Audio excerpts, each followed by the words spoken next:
Infidelity is not ethical non-monogamy. Ethical non-monogamy is not what happens after you get caught. It's what happens when two or more adults have the maturity and integrity to tell the truth, make agreements, and explore with respect. Most people who do well in ethical non-monogamy didn't get there by sneaking around. They arrived at it by choice, not by crisis. They built it from a foundation of trust, not betrayal. And they sure as hell didn't rebrand cheating as spiritual awakening. So let's talk about spiritual coercion.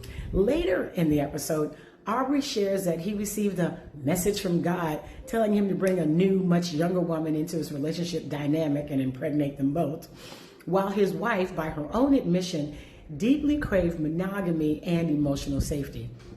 Now listen, I'm no stranger to spiritual practice, but when your divine downloads start requiring someone else to sacrifice their boundaries, we are no longer in the realm of sacred truth.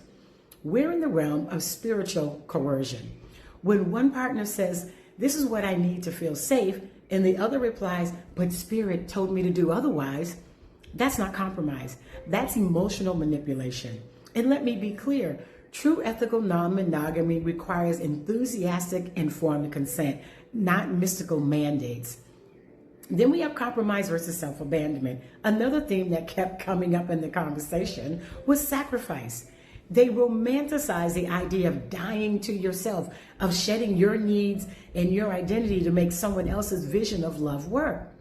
Here's the thing. Yes, compromise is part of any relationship, but compromise, it means we're both adjusting, not just one person constantly bleeding for the other's freedom.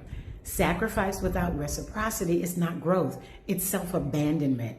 Too many people, especially women, we get talked into this idea that real love means losing yourself, giving up your desires, and swallowing your discomfort as proof of your evolution. Let me say this as plainly as I can.